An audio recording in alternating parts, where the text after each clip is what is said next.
Hello student, स्वागत है आप सभी का आज के क्लास में। अभी हम लोग कैलकुलेशन ऑफ कैपेसिटेंस देख रहे हैं।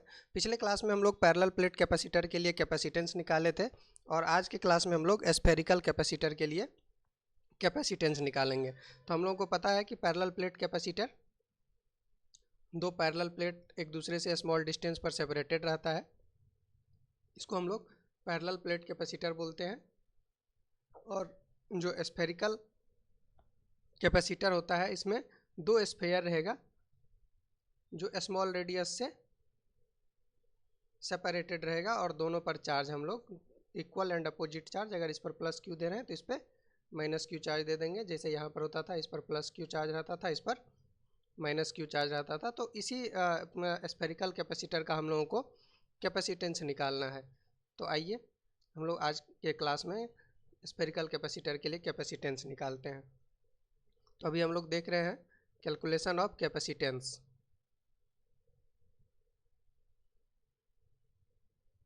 Calculation of capacitance.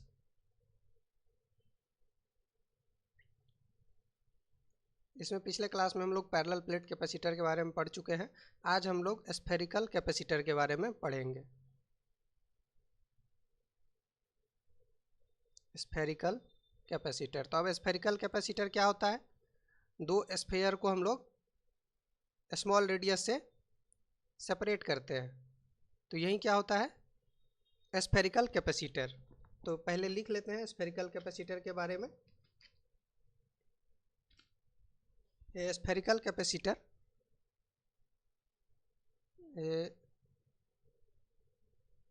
Spherical capacitor consist of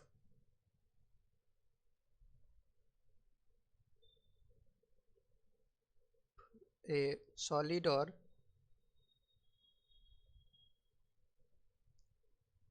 hollow spherical conductor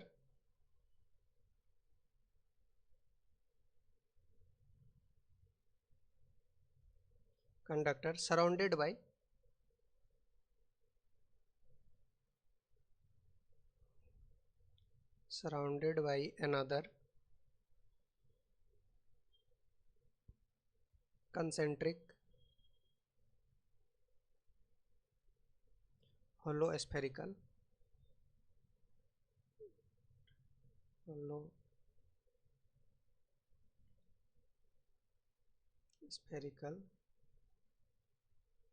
conductor. तो अंदर में जो कंडक्टर रहेगा वो हॉलो भी हो सकता है, सॉलिड भी हो सकता है। जो बाहर में कंडक्टर रहेगा वो हॉलो ही होगा, तभी उसके अंदर जो क्या कंडक्टर है वो रह पाएगा। अब दोनों पर हम लोग equal and opposite charge place करेंगे तो क्या बन जाएगा हमारा स्फेरिकल कैपेसिटर। अब देखिए, अभी जो हमारा कैपेसिटर है, मान लेते हैं उसका जो इनर कंडक्टर है, स्फेयर है, उसका जो रेडियस है R1 है और जो आउटर है उसका रेडियस R2 है। Suppose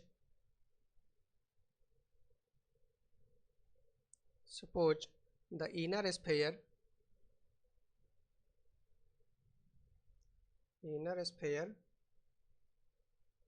has a radius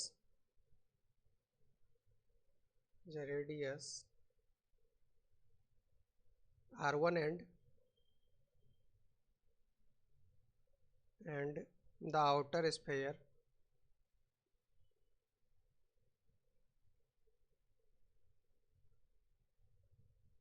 has a radius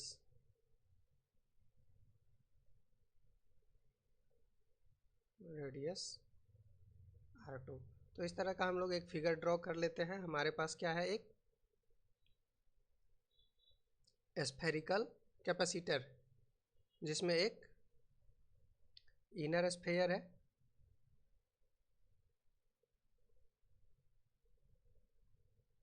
और एक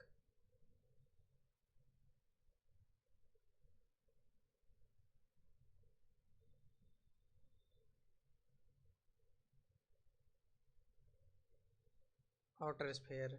अब फिगर खराब हो गया, कोई बात नहीं।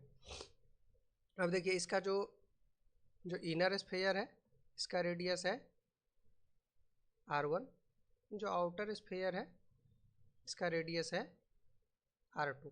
अब इस पर क्या है, अंदर वाले पर चार्ज प्लेस्ड है प्लस क्यू और बाहर वाले पर चार्ज प्लेस्ड है माइनस क्यू। और इस कैपेसिटर का हम लोगों को कैपेसिटेंस निकालना है। तो हम लोग जानते हैं कि हमको कैपेसिटेंस कैसे निकालते हैं, Q बाई V। तो चार्ज हम लोगों को पता है कि कितना चार्ज है कैपेसिटर पर। अब हम लोगों को पोटेंशियल निकालना है। तो पोटेंशियल निकालने के लिए हम लोगों को एक इलेक्ट्रिक फील्ड का फॉर्मूला पता है, E डॉट डी आर का माइनस, और इसका इंटीग्रेशन कर देंगे तो यहाँ से हमारा पोटेंशियल निकल जाएगा। और पोटेंशियल निकालने के लिए हम लोगों को फिर अब किस चीज़ का जरूरत पड़ेगा, इलेक्ट्रिक फील्ड का। तो इलेक्ट्रिक फील्ड निकालने के लिए हम लोग कैसे पिछले क्लास में गॉस लॉ में देखे हैं कि गॉस लॉ लगा करके हम लोग इलेक्ट्रिक फील्ड निकाल सकते हैं। तो यही स्टेप करेंगे। हम लोगों को Q बाई V से कैपेसिटेंस निकलेगा, उसके लिए हम लोगों को पोटेंशियल डिफरेंस का ज़रूरत होगा। तो उसके लिए फिर हम लोगों को इलेक्ट्रिक फील्ड का ज़रूरत होगा। तो सबसे पहले हम लोग इलेक्ट्रिक फील्ड निकालेंगे, फिर उससे पोटेंशियल निकालेंगे, और जब पोटेंशियल निकल जाएगा तो कैपेसिटेंस निकल जाएगा। तो यही प्रोसेस है और इसी को हम लोग अभी करते हैं और इससे हमारा कैपेसिटेंस निकल जाएगा। तो आइए सबसे पहले हम लोग देख लेते हैं हमारा जो चार्ज ऑन कैपेसिटर है। चार्ज ऑन कैपेसिटर हमारा Q है, और अब हम लोग पोटेंशियल डिफरेंस निकालते हैं। तो पोटेंशियल डिफरेंस के लिए हम लोगों को सबसे पहले क्या करना पड़ेगा, फ्लक्स निकालना पड़ेगा। तो देखिए फ्लक्स हम लोग जानते हैं क्या होता है, फ्लक्स इक्वल टू होता है E डॉट डी एस का इंटीग्रेशन। तो अब देखिए फ्लक्स निकालने के लिए सबसे पहले हम लोगों को गॉसियन सरफेस ड्रॉ करना था।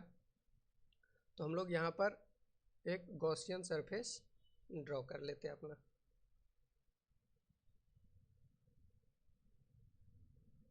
ये हमारा गॉसियन सरफेस है और इसका जो रेडियस है ये है स्मॉल आर। अब देखिए इस स्मॉल आर पर हम लोगों को जो ये गॉसियन सरफेस है इस पे इसके थ्रू फ्लक्स निकालना है। जब इसके थ्रू फ्लक्स निकालेंगे तो देखिए अंदर में ये चार्ज Q है, इस चार्ज के कारण क्या होगा, इलेक्ट्रिक फील्ड होगा। और जो इलेक्ट्रिक फील्ड होगा वो इलेक्ट्रिक फील्ड का डायरेक्शन सेंटर से अवे फ्रॉम होगा, इलेक्ट्रिक फील्ड का ये डायरेक्शन होगा। और जो ये हमारा जो गॉसियन सरफेस है इसका जो एरिया वेक्टर होगा उसका भी डायरेक्शन यही होगा। तो यहाँ से जब हम लोग डॉट प्रोडक्ट करेंगे और दोनों का डायरेक्शन सेम होगा, यानी कि दोनों के बीच का एंगल जो थीटा है वो क्या हो जाएगा, 0 डिग्री हो जाएगा। और जब 0 डिग्री हो जाएगा तो ये इसको हम लोग सिंपल लिख सकते हैं E डी एस। तो ये E डी एस कर देंगे। और यहाँ से अब देखिए E कांस्टेंट रहेगा, E को हम लोग बाहर निकाल लेंगे, इंटीग्रेशन ऑफ ds कर देंगे। अब देखिए ये गॉसियन जो सरफेस है हमारा वो स्फेरिकल है, और इस स्फेयर का जो ये सरफेस एरिया है इसका इंटीग्रेशन है। तो किसी भी स्फेयर का टोटल जो सरफेस एरिया होता है वो क्या होता है, E इंटू 4πr²। ये क्या हो गया, इसका टोटल सरफेस एरिया। अब देखिए इसका रेडियस स्मॉल आर था तो इसका सरफेस एरिया स्मॉल आर का स्क्वायर 4πr² हो गया। अब देखिए फ्लक्स हम लोग गॉस लॉ से कैसे निकालेंगे, from Gauss law. Gauss law से हम लोग फ्लक्स कैसे निकालते थे, इसके लिए हम लोग क्या करते थे, Q enclosed by epsilon not. तो अब देखिए हमारा जो ये गॉसियन सरफेस है इसके अंदर कितना चार्ज इंक्लूज्ड है, तो ये Q चार्ज इंक्लोज्ड है। तो ये Q चार्ज जब इंक्लोज्ड है तो ये क्या हो जाएगा, Q बाई एप्सिलॉन नॉट। तो हम लोग एक तरह से फ्लक्स निकाले तो हमारा ये फ्लक्स आया, गॉस लॉ से फ्लक्स निकाले तो Q बाई एप्सिलॉन नॉट आया। अब चूंकि ये दोनों फ्लक्स एक ही गॉसियन सरफेस से है तो ये दोनों इक्वल होगा, तो इस दोनों को हम लोग इक्वेट कर देंगे। तो क्या हो जाएगा, E into 4πr² equal to हो जाएगा Q बाई एप्सिलॉन नॉट। और यहाँ से हम लोगों को निकल जाएगा क्या, इलेक्ट्रिक फील्ड, और वो क्या हो जाएगा Q बाई 4πε0r²। अब देखिए ये जब इलेक्ट्रिक फील्ड निकल गया तो अब इलेक्ट्रिक फील्ड निकल गया तो हम लोग क्या निकालेंगे, पोटेंशियल। और जब पोटेंशियल निकालेंगे, पोटेंशियल के लिए हम लोग जानते हैं V इक्वल टू क्या होता है, minus E dot D R का इंटीग्रेशन। अब देखिए इसका इंटीग्रेशन हम लोगों को कहाँ से कहाँ करना पड़ेगा, R2 से R1 तक। तो इस दोनों का जब हम इंटीग्रेशन कर देंगे, अब देखिए यहाँ पर इलेक्ट्रिक फील्ड का वैल्यू पुट कर देंगे तो ये क्या हो जाएगा, इंटीग्रेशन ऑफ इलेक्ट्रिक फील्ड क्या था, Q by 4 pi epsilon naught R square D R, इसका माइनस, और इसको इंटीग्रेट करना था R2 से R1 तक। ठीक है, अब इसको इंटीग्रेशन करेंगे हम लोग। अब देखिए Q by 4 pi epsilon naught constant है, बाहर कर लेंगे, क्या हो जाएगा Q by 4 pi epsilon naught, integration में बच जाएगा क्या, minus R to the power -2 D R. और हम लोग जानते हैं कि X to the power N D X का इंटीग्रेशन क्या होता है, X to the power N plus 1 by N plus 1। तो इस हिसाब से जब हम इससे यहाँ जब इंटीग्रेशन करेंगे तो ये क्या हो जाएगा, Q by 4 pi epsilon naught R to the power -2 है, तो इसका इंटीग्रेशन, एक ये माइनस है ये यहाँ रहेगा, आर टू द पावर क्या हो जाएगा, -2 प्लस 1 डिवाइडेड बाई -2 प्लस 1।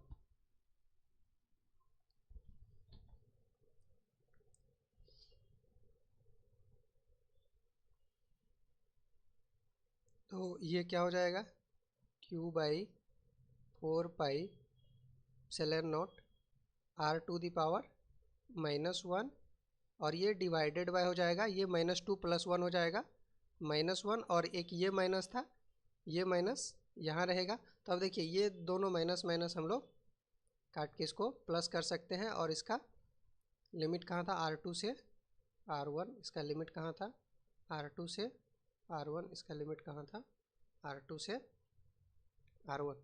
और यहाँ से ये क्या आ जाएगा, Q by 4 pi epsilon not जाएगा 1 by R1 minus 1 by R2। अब इसको थोड़ा सा सिंप्लीफाई और करेंगे तो ये क्या हो जाएगा, Q by 4 pi epsilon not R1 R2, और ये हो जाएगा ऊपर में R2 माइनस R1। तो ये हमारा आ गया पोटेंशियल डिफरेंस। तो अब जब पोटेंशियल डिफरेंस भी हमारा क्या आ गया, V इक्वल टू आ गया है Q into R2 minus R1 divided by 4 pi epsilon not R1 R2। तो अब यहाँ से हम लोग कैपेसिटेंस निकाल सकते हैं।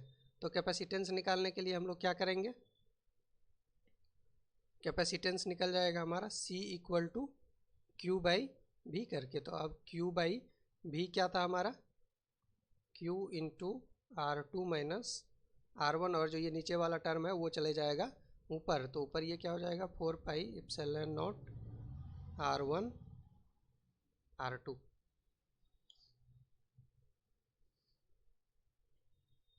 तो यहाँ से कैपेसिटेंस का वैल्यू आ जाएगा, Q से Q खत्म हो जाएगा, ये हो जाएगा 4 pi epsilon not R1 R2 by R2 minus R1। तो ये हमारा कैपेसिटेंस हो जाएगा किसी भी स्फेरिकल कैपेसिटर के लिए।